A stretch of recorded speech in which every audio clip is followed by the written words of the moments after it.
नमस्कार साथियों, हम पढ़ रहे हैं कक्षा 10 गणित का दूसरा अध्याय बहुपद, जिसमें आज हम प्रश्नावली 2.2 का उदाहरण हल करेंगे। देखिए उदाहरण 2, द्विघात बहुपद x² + 7x + 10 के शून्यंक ज्ञात कीजिए। सबसे पहले हमें x² + 7x + 10 बहुपद के शून्यंक ज्ञात करने और शून्यंकों तथा गुणांकों के बीच संबंध की सत्यता की जांच कीजिए। देखिए अपने पास बहुपद है x² + 7x + 10। अब देखिए हम इसे किसके बराबर रख देंगे, 0 के बराबर रख देंगे, यानी कि हमें x के वे मान निकालने हैं जिसके लिए बहुपद का मान क्या हो जाए, 0। देखिए अब हम शून्यंक किस तरह निकालेंगे, गुणनखंड विधि के द्वारा, यानी कि हम सबसे पहले x² को किससे गुणा करेंगे, 10 से गुणा करेंगे। हमें कितना प्राप्त होगा, 10x²।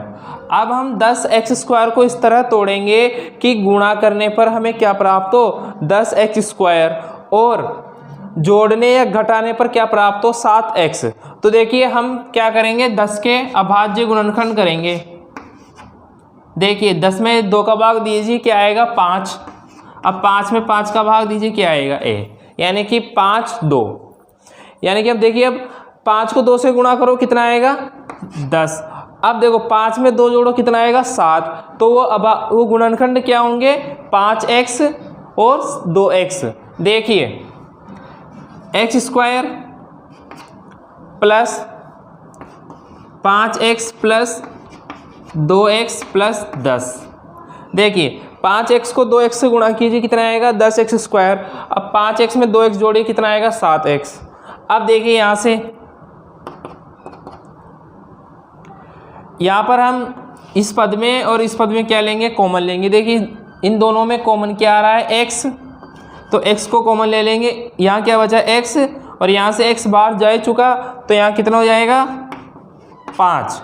अब देखिए इसमें क्या कॉमन आएगा, इसमें x कॉमन नहीं आएगा, इसमें कॉमन आएगा 2। देखिए 2 को कॉमन ले लेंगे, x प्लस, अब यहाँ पर देखो 2 कॉमन ले लिया, यानी कि 10 में 2 का भाग दिया, तो कितना बचा, 5। अब इसमें देखिए पूरे पद में देखिए यहाँ पर x + 5 क्या आ रहा है, कॉमन, तो x + 5 को क्या लिख लेंगे हम, कॉमन।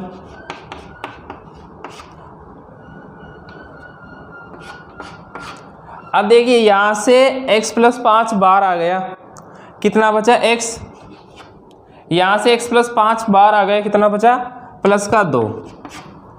आता देखो बहुपद के गुणनखंड क्या निकल के आए, x + 5 और x + 2। अब यहाँ से देखिए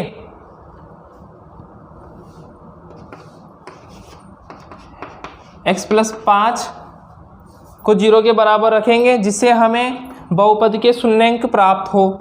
तो देखिए x + 5 = 0, यहाँ से x बराबर कितना निकल के आएगा, -5।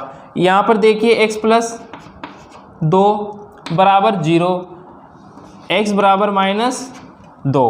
तो देखो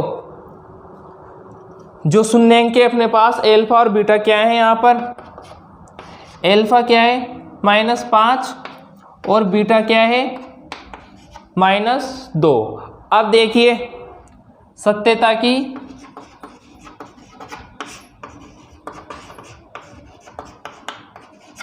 जांच।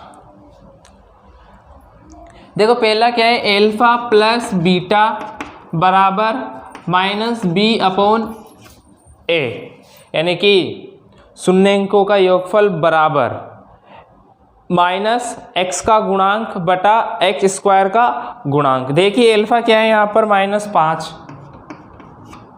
प्लस बीटा क्या है, -2, बराबर, माइनस का चिन्ह आपको पहले लगा देना है ताकि गलती ना हो। अब देखिए b क्या है, +7। अब देखिए a क्या है यहाँ पर, 1। अब इसे सोल्व करेंगे तो आपको कितना प्राप्त होगा, -7 बराबर, माइनस के 7 में 1 का भाग देंगे तो कितना प्राप्त होगा, -7। अब देखिए यहाँ पर क्या निकल के आ रहा है कि शून्यंकों का योगफल बराबर माइनस एक्स का गुणांक बटा एक्स स्क्वायर का गुणांक, यानी कि एक संबंध तो क्या होता है, सत्य सिद्ध होता है। अब देखिए आगे, देखिए एल्फा गुणा बीटा बराबर सी अपॉन ए, यानी कि शून्यंकों का गुणनफल बराबर अचर पद बटा एक्स स्क्वायर का गुणांक। अब देखिए एल्फा कितना है अपने पास, -5 गुणा बीटा कितना है, -2। देखिए सी कितना है अपने पास, 10, ए कितना है, 1। अब देखिए 5 को 2 से गुणा कीजिए, कितना आएगा, 10। माइनस को माइनस से गुणा करेंगे प्लस आएगा, प्लस के निशान को लगाते नहीं है। अब देखिए यहाँ से 10 आ जाएगा, यानी कि संबंध में क्या होता है, सत्य सिद्ध होता है कि शून्यंकों का गुणनफल बराबर अचर पद बटा एक्स स्क्वायर का गुणांक। और इसी के साथ अपना उदाहरण 2 क्या होता है, कंप्लीट होता है। अब देखिए अगला उदाहरण, देखिए अगला उदाहरण है बहुपद एक्स स्क्वायर -3 के शून्यंक ज्ञात कीजिए और शून्यंकों तथा गुणांकों के बीच के संबंध की सत्यता की जांच कीजिए। जो काम हमने उदाहरण 2 में किया था वही काम हम यहाँ पर करेंगे। सबसे पहले हम इस गुणनखंड निकालेंगे, उन गुणनखंडों की सहायता से हमें शून्यंक प्राप्त होंगे और उन्हीं शून्यंकों की सहायता से हम संबंध की सत्यता की जांच करेंगे। तो देखिए हल, एक्स स्क्वायर -3, ठीक। देखिए हम यहाँ से क्या लिख सकते हैं, एक्स स्क्वायर -√3 का होल स्क्वायर लिख सकते हैं, क्योंकि देखिए स्क्वायर का मतलब क्या होता है, किस संख्या को उसी संख्या से गुणा करना, यानी कि देखिए अंडर रूट को हम किससे गुणा करेंगे, √3 से, ठीक। क्या निकल के आएगा, ये 3, यानी कि अपने पास वापस क्या बन जाएगा, 3। अब देखिए आगे, देखिए अब यहाँ से आप क्या देख पा रहे हैं कि ए स्क्वायर माइनस बी स्क्वायर का फॉर्मूला बन रहा है, और ये क्या होता है, ए प्लस बी ए माइनस बी गुणा ए माइनस बी। अब देखिए यहाँ पर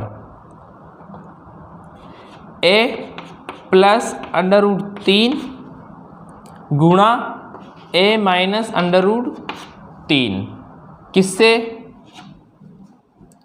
ए स्क्वायर माइनस बी स्क्वायर बराबर ए प्लस बी ए minus B.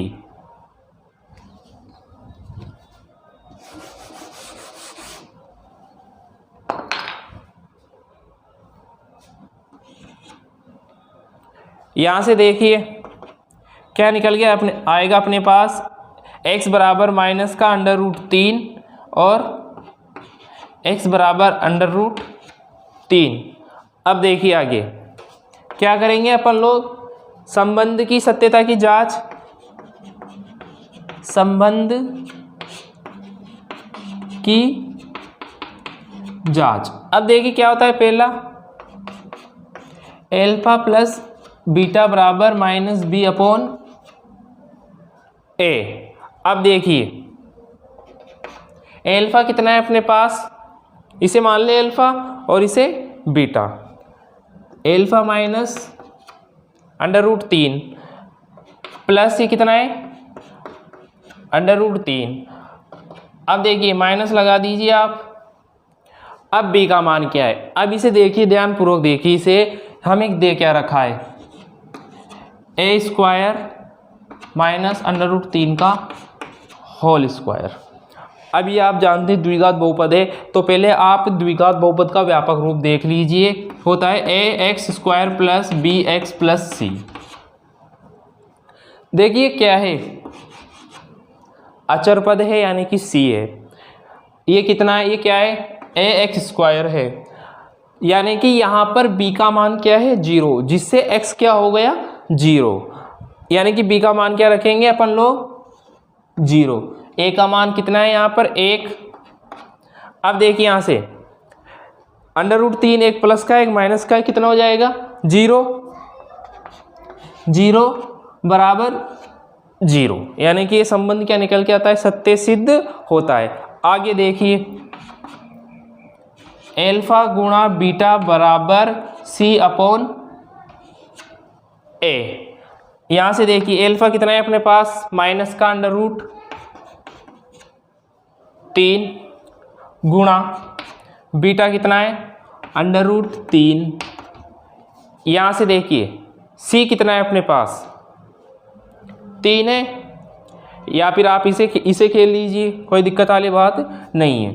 Minus under root 3 का होल स्क्वायर बटा 1, क्योंकि ए का मान कितना है अपने पास 1। यहाँ से देखिए अंडर रूट 3 को अंडर रूट 3 से गुणा करेंगे 3 आएगा, और माइनस को प्लस से गुणा करेंगे माइनस आएगा, यानी कि माइनस का 3। और यहाँ से अंडर रूट 3 का होल स्क्वायर यानी कि 3 और माइनस ऐसे के ऐसे, तो ये क्या निकल के आता है, ये संबंध भी सत्य सिद्ध होता है। और इसी के साथ अपना उदाहरण 3 पूरा होता है। आप चाहे तो यहाँ लिख लीजिएगा कि एल्फा बराबर माइनस अंडर रूट 3 और बीटा बराबर अंडर रूट 3। अब देखिए अगला उदाहरण,